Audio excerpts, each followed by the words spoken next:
Transfer student experience. The transfer student experience. The transfer student experience.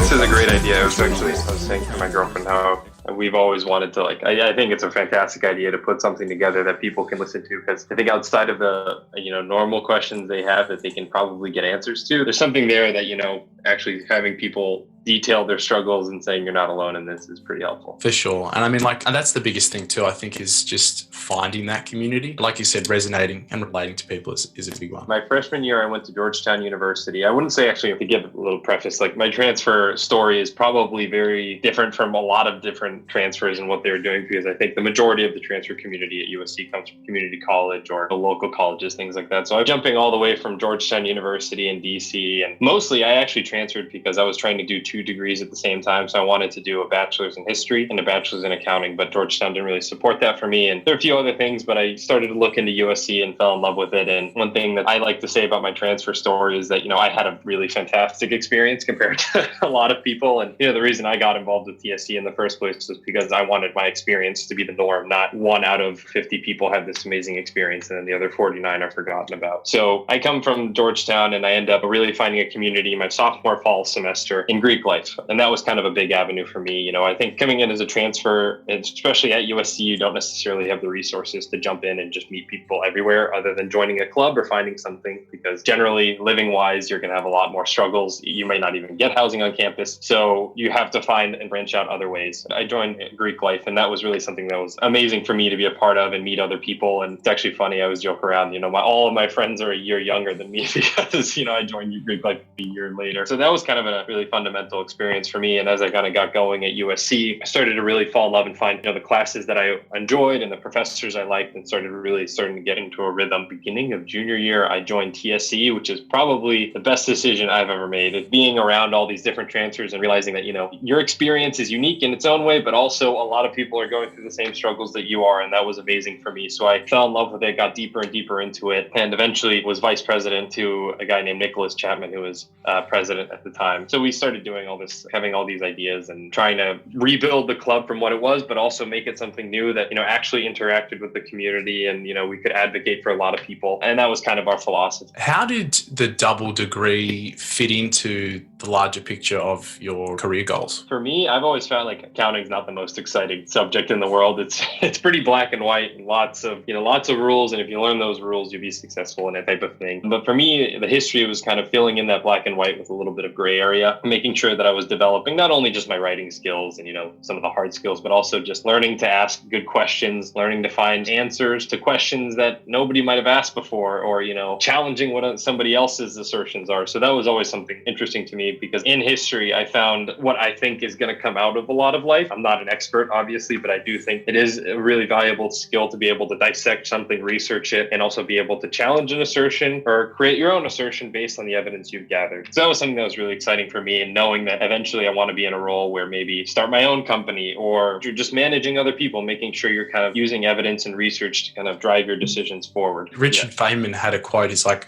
I rather the questions that can't be answered than the answers that can't be questioned. Yeah, exactly. So, exactly. No, I mean, it's amazing when you can ask the right question. For a lot of things in history, you don't ever get an answer, right? You can't go back. You can make your best judgment, but you can't go back. And sometimes asking questions that nobody knows the answer to are a lot more fun than, accounting, which you already have the answer, you can't ask a question about it. And so what are some classes that you found challenging initially, but ended up being rewarding in the end? There's 2 classes, and I'll kind of do one for each degree. One of them was my managerial accounting class, which to me, I always found really interesting. This is a lot of people struggle with either this or the actual accounting side. For me, at least, it was interesting because I'm kind of used to the more black and white accounting, financial structures, auditing companies, things like that. And it was interesting to see it from the flip side of you're actually in the company and you're accounting for a company and how you do that. And, how people get the numbers that they make their decisions with. And, I had a fantastic professor, and I can't remember his name anymore, but really awesome, really fantastic guy. And what he did really well is try to integrate real life examples into the class, which, at times can be really challenging because you want to work with these hypothetical companies that are nice and clearly structured and easy to work with. But, he wanted to push you a little bit farther. So I ended up learning an extreme amount about what actual companies use to make decisions and how that drives organizations forward. So that was really challenging in the moment, but also learned a ton. But what I think the most fun class I've had at USC is I took this history of the apocalypse class, which over time analyzed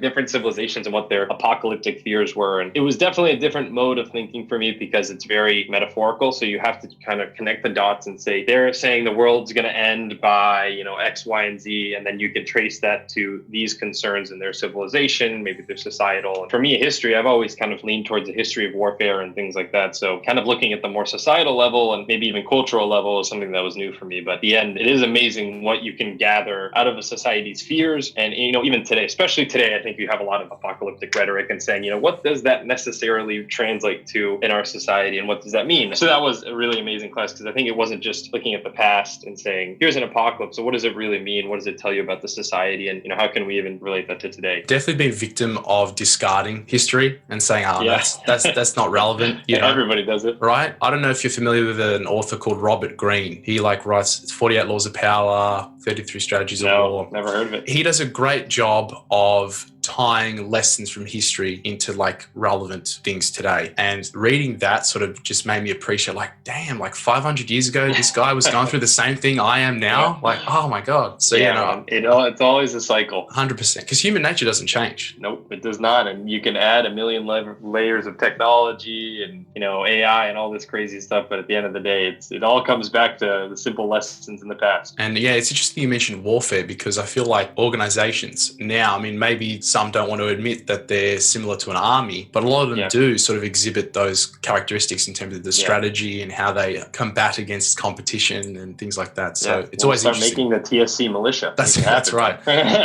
We'll all be reading The Art of War by Sun Tzu. We'll be formidable. We'll destroy everyone in our path. What was the most difficult part of ramping up as a transfer for you? This is where my experience might be a little different from a lot of people. So, if you're listening to this, also take this with a grain of salt because everybody's experience is going to be a little different. So I'm coming from Georgetown, which is another private four-year institution, which, I think prepared me pretty well for the transition into USC. I don't think I had this gigantic coming of age experience where I realized, this is a completely different academic experience than I've ever had. But for me, it was a little different in getting used to the rhythm of campus. I think, one thing I wasn't as used to was having all of the opportunities around you that we do.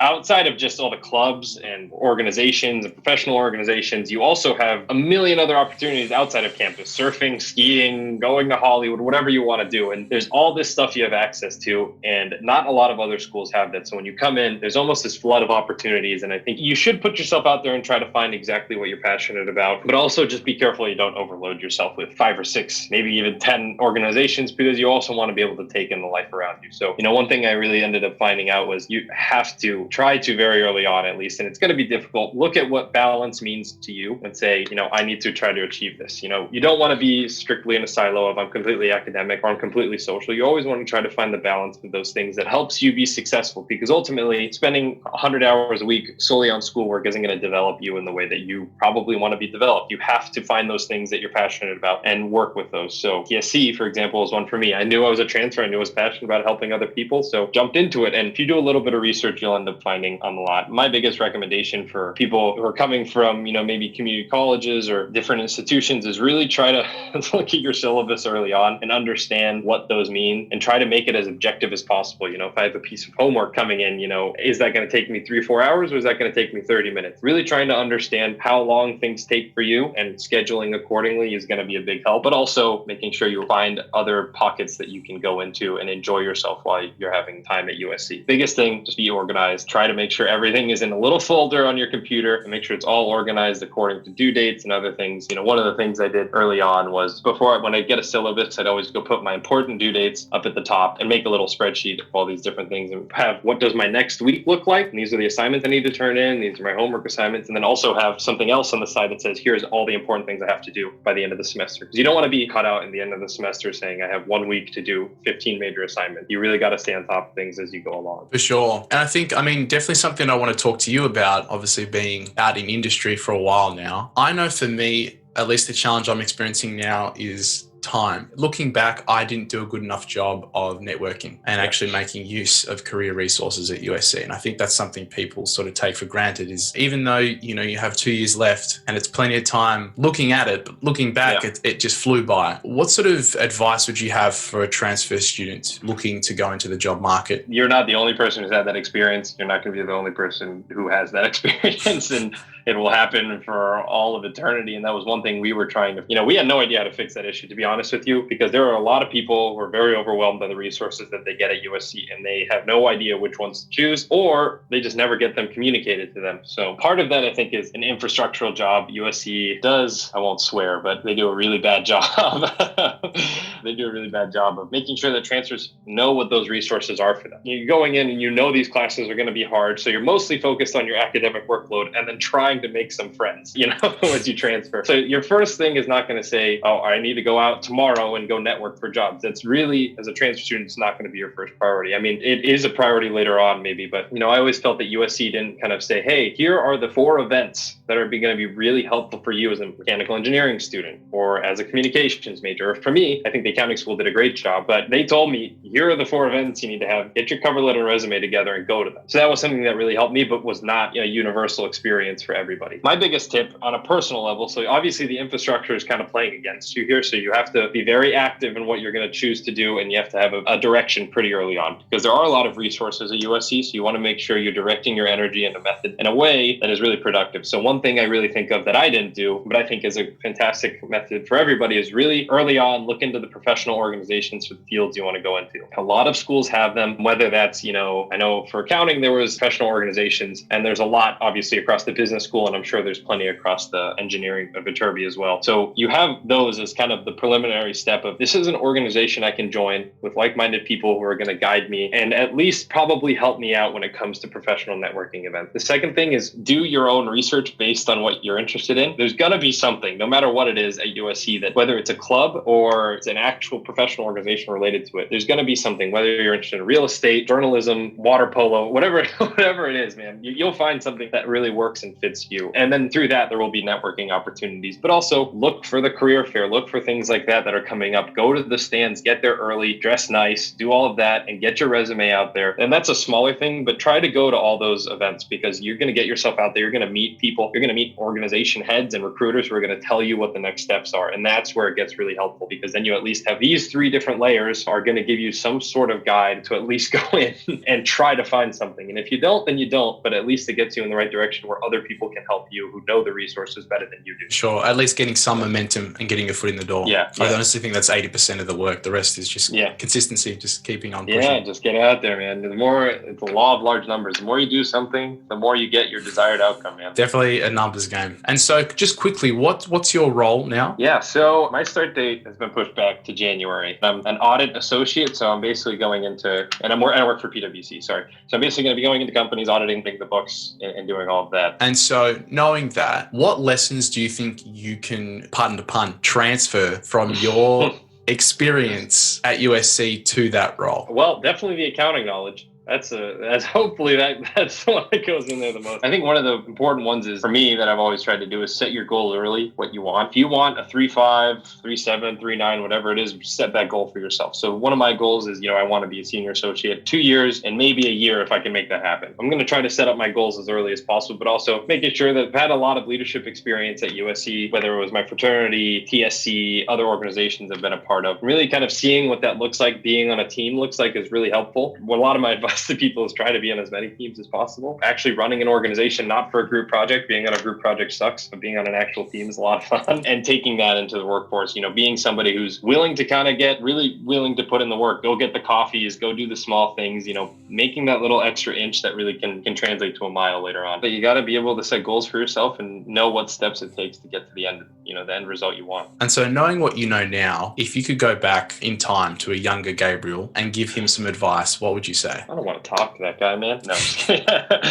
early on, don't feel afraid to, be kind of alone. And everybody, this is probably 90% of transfer students will tell you the same exact piece of advice. So maybe I'm a little cliche, but as a transfer student, there are times where you're going to feel isolated and probably completely alone, especially probably the first couple days there. You'll start meeting people and things will start to flow naturally, but you really use that time to try and be as productive in setting up the other parts of your life as possible. It's really easy to kind of fall into this method of this sucks. My experience sucks so far. I don't have friends. So, I'm just going to kind of watch TV in my room or mope. If you use that time where, you're starting to transition to everything, to find the things A, you're passionate about, and B, set yourself up for success, that's going to be the stepping stone into taking your transfer experience to the next level. And obviously, I will say this, on the flip side of that, I think USC can do a lot better job, and I'm sure you're seeing this, working with TSC, you can do a lot better job on advocating for transfers. So also, if you're a transfer and you're having a crappy experience, use your voice, use your platform to kind of get out there and make sure that you're helping other people's experience. Because, one of the things when I felt a little bit alone and I felt like I wasn't making the impact that I wanted on USC, I tried to find an organization through TSC that I could use all that energy. I think a lot of transfer students have that. And,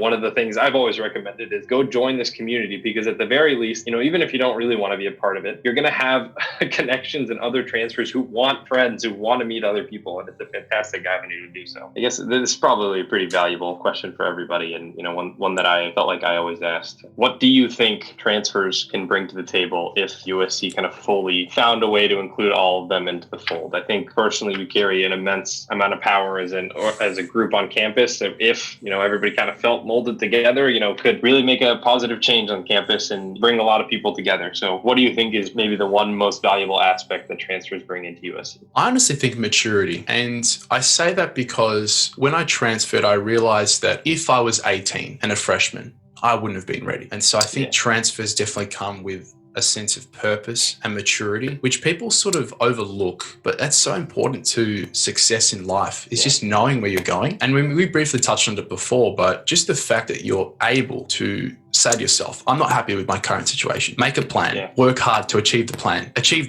That's rare that people can do that. And I think transfers have that immense quality to them in terms of achievement and also just diversity of background. I think transfer students are so diverse. They come from everywhere. And that's something that you don't see with, I want to say, domestic or normal students, that come in straight from high school. It's one of the things that I always said, that's an awesome answer, but one of the things that I've always appreciated and not many people know about is that USC's acceptance rate is a lot higher for transfer students. And, a lot of people look at that and say, oh, yeah, it's back during USC, whatever. But I always thought it was this unbelievable avenue for people, because you're getting probably some of the most inspiring people you'll get on campus. They're people who have turned everything around after high school, might have not had the right priorities, whatever, and then got their lives together and, made a change and said, I want to be top of my class. I want to go to community college and kick ass until I get to university that I want to be at. Or you have people who have overcome all of the odds and somehow ended up at USC. I met a guy whose parents gave him no formal education, and he taught himself and got himself to community college then at USC. So these are not normal stories that you really hear. And I've always been inspired by the level of maturity. And, I think when everybody gets to USC, especially as a transfer, they're incredibly hungry and want to leave a positive impact. So you get people who work incredibly hard, join as many organizations and leave a lasting impact. And it was something that I was incredibly touched by when I was VP of TSC. Well, Gabriel, thank you so much for taking the time and talking with me, man. I really do appreciate it. No worries. And I hope a lot of people get good at it. The transfer student experience.